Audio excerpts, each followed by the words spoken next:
محبت جن دو حرفوں سے بنا ہے، ان دو حرفوں سے مل کر جو الفاظ بنتے ہیں ان کے چند معانی، صرف معانی آپ کے سامنے ذکر کیے ہیں، جس سے آپ کو اندازہ ہوگا کہ محبت میں کم سے کم یہ 4 ایلیمنٹس، محبت کے اندر کم سے کم یہ 4 چیزیں شامل ہیں۔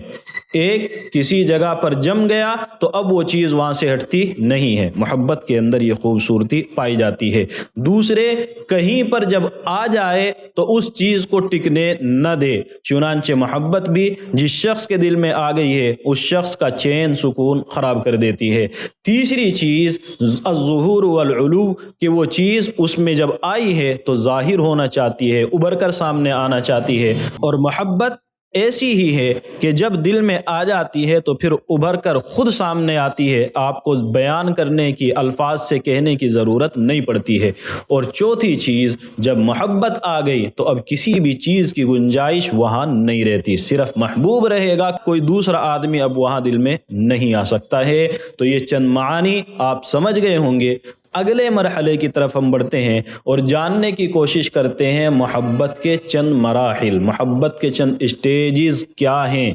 جو حافظ ابن تیمیہ رحمۃ اللہ علیہ نے ذکر کیے ہیں۔ ان سے ہم سمجھ سکیں گے کہ ہمارا تعلق حقیقت میں اللہ سے کیا ہے۔ ہم یہ سمجھتے ہیں کہ ہم اللہ کے غلام ہیں، حقیقت ہے۔ ہم یہ سمجھتے ہیں کہ ہم اللہ کی عبادت کرتے ہیں، حقیقت ہے۔ لیکن عبادت کا مطلب جو سمجھتے ہیں وہ ہم صحیح معنی میں وہاں تک نہیں پہنچ پاتے جو اصل میں مطلب ہے۔ ہمارے ذہن میں عبادت کا مطلب نماز ہے، ہمارے ذہن میں عبادت کا مطلب روزے ہیں، زکوٰۃ ہے، حج ہے، یا دوسرے بہت سے افعال جو اللہ نے مقرر کیے ہیں، ہم ان کو ادا کرتے ہیں تو سمجھ لیتے ہیں کہ ہم نے عبادت کر لی ہے، جبکہ یہ ساری چیزیں عبادت کو ظاہر کرنے والی چیزیں، بندگی کو ظاہر کرنے والی چیزیں۔ ان کاموں سے ہم دکھاتے ہیں کہ ہم اللہ کے غلام ہیں، ہم اپنے آپ کو اللہ کا غلام سمجھتے ہیں۔ تو پہلا فائدہ ان کاموں کا ہے کہ ان سے اظہار ہوتا ہے غلامی کا، بندگی کا۔ دوسرا فائدہ یہ ہے کہ ان کاموں کو آپ کرتے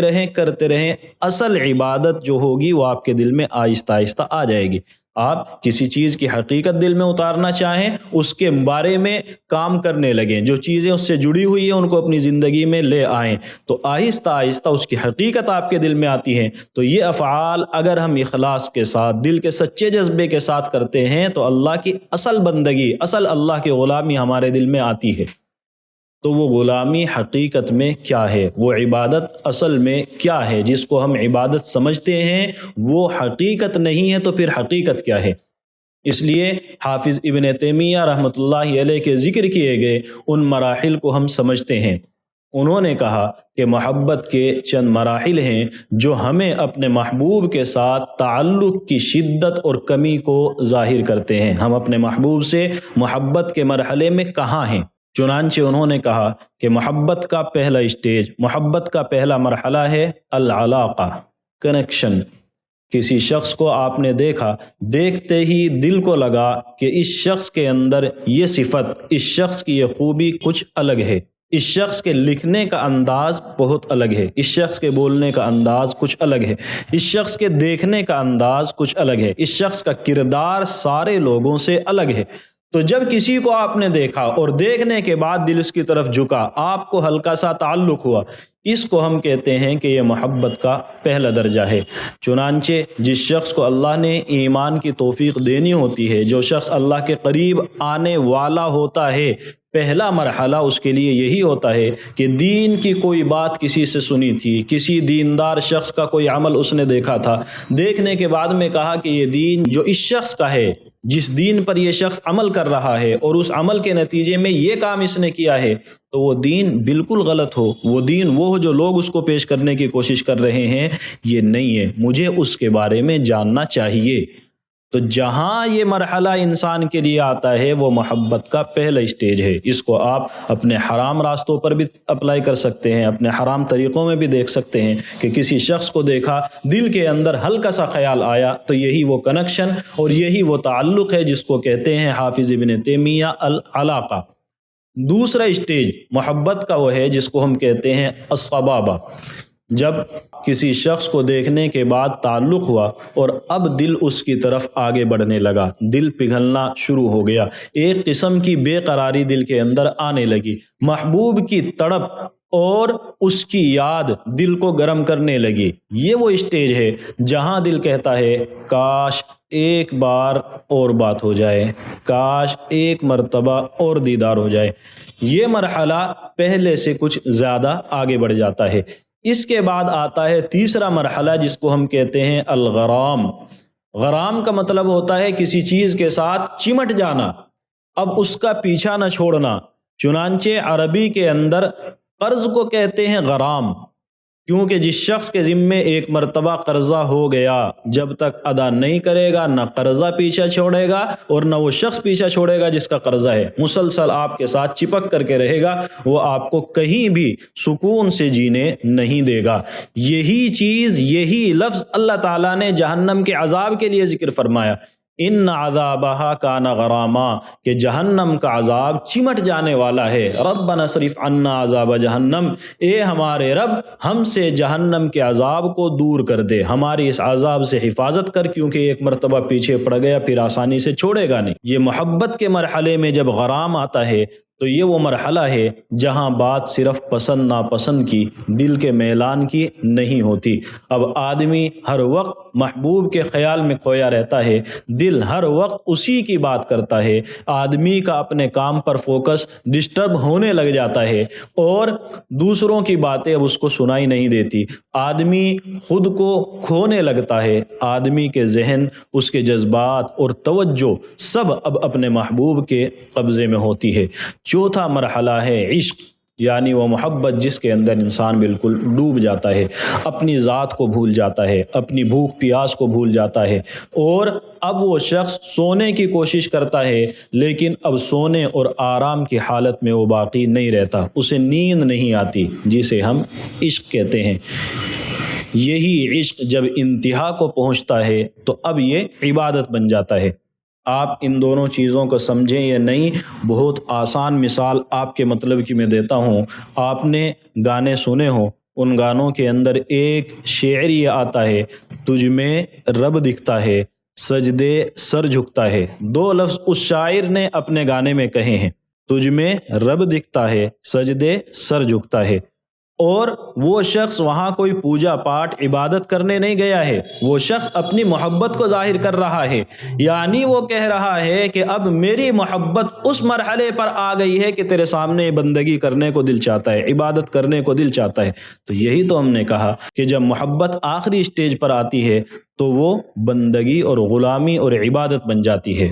البتہ یہ گانا غلط ہے، کیونکہ آپ عبادت اور بندگی جو کریں گے وہ صرف اللہ کی کریں گے، کسی دوسرے کی نہیں۔ یعنی محبت اس مرحلے میں کہ اس کی بات آپ کے لیے صرف جی ہاں تک پہنچا دے، اس کی بات کے سامنے آپ سرنڈر کر دیں، اس کے ہر حکم پر آپ سب کچھ قربان کرنے کے لیے تیار ہوں، آپ کے گھر والوں کی پسند، آپ کے گھر والوں کی خوشی، آپ کے گھر والوں کا حکم کچھ بھی نہ رہے، آپ کی ذاتی خوشی کچھ نہ رہے، صرف اس شخص کی جس کی آپ محبت کی بات کر رہے ہیں اس کی بات سب سے پہلے ہو، یہ محبت حقیقت میں عبادت ہے۔ اسی لیے اللہ کے رسول صلی اللہ علیہ وسلم کی آپ نے ایک حدیث سنی ہوگی جس کے اندر آپ فرماتے ہیں لا یؤمن احدکم حتی اکون احب الیہ من والدہ وولدہ والناس اجمعین، تمہارا ایمان مکمل ہی نہیں ہوگا، ایمان تو ہے مکمل نہیں ہے، اللہ کے دربار میں پیش کرو گے اللہ قبول کرے گا، اس کے احسان کرم پر ٹکا ہوا ہے، گارنٹی نہیں ہے۔ ایسا نہیں ہے کہ تم دعوے کے ساتھ کہہ سکو کہ میرے پاس صحیح ایمان ہے، کھوٹے سکے کی طرح ہے، قبول کر لیا اس کا فضل ہے ورنہ دے کے مار دے گا منہ پر۔ تو ایمان مکمل چاہیے، اللہ کے رسول کی محبت سب سے زیادہ ہو، اپنے والد سے، اپنی اولاد سے، تمام لوگوں سے زیادہ محبت ہو۔ چنانچہ صحابہ نے محبت یہ کر کے دکھائی ہے، انہیں جب اللہ کے رسول سے تعلق بنا ہے، اب اللہ کے رسول کی خوشی، اللہ کے رسول کی رضامندی، آپ کی سنت، آپ کی تعلیمات سب سے زیادہ اہم تھی، اپنی ذاتی خواہشیں انہوں نے ختم کر دی تھی۔ چنانچہ آپ نے حضرت عمر رضی اللہ عنہ کا واقعہ سنا ہوگا، جب انہوں نے اللہ کے رسول صلی اللہ علیہ وسلم سے عرض کیا یا رسول اللہ، آپ مجھے میری جان کے سوا ہر چیز سے زیادہ محبوب ہیں، یعنی مجھے اپنی جان سب سے زیادہ محبوب ہے لیکن اپنے بعد مجھے سب سے زیادہ محبت آپ سے ہے۔ اللہ کے رسول صلی اللہ علیہ وسلم نے فرمایا نہیں، قسم ہے اس ذات کی جس کے قبضے میں میری جان ہے، ابھی تک وہ چیز حاصل نہیں ہوئی ہے جو اللہ کے یہاں تمہیں مقبول بندہ بنائے گی، یہ وہ چیز نہیں ہے جو اللہ تم سے چاہتا ہے۔ اب حضرت عمر رضی اللہ عنہ نے غور کیا کہ اللہ کے رسول کی خواہش حکم نہیں، حکم کے سامنے تو عمر نہ جانے کیا کر گزرتے ہیں، صرف ایک ادنا سی خواہش اللہ کے رسول کی ظاہر ہو جائے تو حضرت عمر اپنی ذات، اپنی خواہشات، اپنے جذبات سب کچھ نشاور کر دیتے ہیں، سب پیچھے چلے جاتے ہیں، اللہ کے رسول کی خواہش سب سے آگے۔ کوئی شخص اللہ کے رسول کا حکم نہ مانے، عمر کو وہ شخص روئے زمین پر صحیح سلامت نظر آ جائے برداشت ہی نہیں ہے۔ پتہ یہ چلا انہیں احساس جب ہوا کہ نہیں، اللہ کے رسول کی محبت کے بعد تو کوئی دوسری چیز میرے لیے ہے ہی نہیں، تو انہوں نے کہا یا رسول اللہ، خدا کی قسم آپ مجھے میری جان سے بھی زیادہ محبوب ہیں۔ تو اللہ کے رسول نے اب فرمایا الآن یا عمر، اب تمہیں وہ مرتبہ حاصل ہوا ہے جو تمہیں اللہ کے قریب کر کے لے جاتا ہے۔ تو محبت اس مرحلے میں کہ اپنے محبوب کی خواہش، اپنے محبوب کی مرضی سب کچھ بن جائے، یہ محبت جب اللہ سے جڑتی ہے، اسی کو ہم وہ عبادت کہتے ہیں جو حقیقت میں ہماری زندگی کا مقصد ہونا چاہیے۔ اب انسان اس مرحلے میں آ کر جیسے اپنے محبوب کو کہہ رہا ہوتا کہ تیری خواہش کے بعد میں کیا سوچوں، کیا کرنا ہے کیا نہیں، جو تو نے کہہ دیا وہ ہونے والا ہے، یہ مرحلہ انسان کے لیے خدا کے تعلق سے بن جائے، یہی عبادت ہے۔ اب آدمی یہ کہتا ہے کہ اے اللہ میں اور کیا کر سکتا ہوں، میرے بدن کا سب سے مقدس، سب سے اہم حصہ ہے میرا سر، میری ناک، جس کے لیے میں لوگوں سے لڑتا ہوں، میں نے اپنی ناک اور اپنا سر دونوں تیرے سامنے آ کر زمین پر رکھ دیا ہے، اے اللہ اس سے زیادہ میں کیا کر سکتا ہوں۔ تو یہ اللہ کی محبت ہے جو عبادت بنتی ہے۔ اس مرحلے میں جب آپ آ جاتے ہیں، میرا خاندان یہ چاہتا ہے لیکن اللہ کا یہ حکم ہے، اب آپ کہتے ہیں اللہ کی محبت سب سے پہلے ہے، میرے دوست یہ چاہتے ہیں، اللہ کا یہ حکم ہے، اب اللہ کی محبت دوستوں سے پہلے ہے، میں نے فلاں سے ناجائز اور حرام محبت کی ہے جس کو آپ نہ جانے کیا کیا نام دیتے ہیں، جب وہ محبت آپ کے سامنے آئی اور پھر فوراً اللہ کا حکم آ گیا کہ حلال رشتوں کے علاوہ جب تم کہیں منہ مارنے کے لیے جاؤ گے، اللہ آپ کی یہ بات پسند نہیں کرے گا، برداشت نہیں کرے گا، آپ کا دل فوراً کہتا ہے میرے محبوب کی، میرے اللہ کی محبت سب سے پہلے ہے۔ جب تک آپ اس مرحلے پر نہیں آ جاتے ہیں، اللہ کو آپ کے ایمان کی قبولیت کی ضرورت ہی نہیں ہے۔ چنانچہ اب آپ قرآن کی آیت سمجھے، قل ان کان آباؤکم وابناؤکم واخوانکم وازواجکم وعشیرتکم واموال اقترفتموها وتجارة تخشون كسادها ومساكن ترضونها أحب إليكم من الله ورسوله وجهاد في سبيله فتربصوا حتى يأتي الله بأمره والله لا يهدي القوم الفاسقين۔ اے نبی آپ ان لوگوں سے کہہ دیں کہ اگر تمہارے باپ، تمہاری اولاد، تمہارے بھائی، تمہارا خاندان، تمہارا مال جسے تم نے کمانے میں اپنی ایڑی چوٹی کے زور لگائے ہیں، وہ تجارت، وہ کاروبار جس کے نقصان سے تمہیں ہر وقت ڈر لگا رہتا ہے، وہ گھر جسے تم بہت پسند کرتے ہو، یہ ساری چیزیں اگر تمہیں اللہ، اس کے رسول اور اس کے راستے میں جنگ کرنے کے مقابلے میں زیادہ محبوب ہیں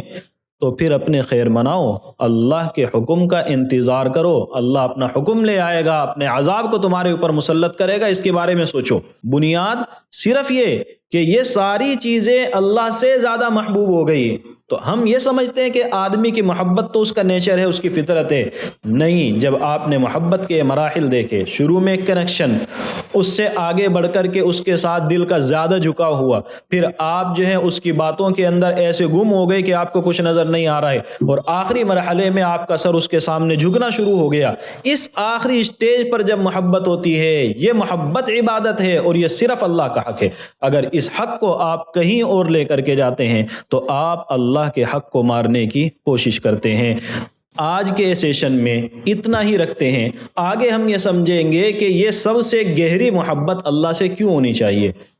دل یہ کہتا ہے کہ یہ سب سے آخری محبت ہم اپنے ماں باپ سے بھی تو کر سکتے ہیں، ان کا اتنا بڑا احسان ہے۔ ہم یہ سمجھتے ہیں ہماری زندگی میں فلاں شخص نے یہ رول ادا کیا تھا، اس سے بھی تو یہ محبت ہونی چاہیے۔ میری اپنی ذاتی زندگی ہے، میں اپنی ذات سے سب سے زیادہ محبت کروں، تو ہم غور کرنے کی کوشش کریں گے، سمجھنے کی کوشش کریں گے اللہ نے اس بات پر زور کیوں دیا کہ سب سے زیادہ محبت ہمیں اللہ سے ہونی چاہیے۔ انشاءاللہ تعالی اگلے سیشن میں بات ہوگی۔ اللہ تعالی ہم سب کو سمجھنے کی، عمل کرنے کی توفیق عطا فرمائے۔ وآخر دعوانا ان الحمد للہ رب العالمین۔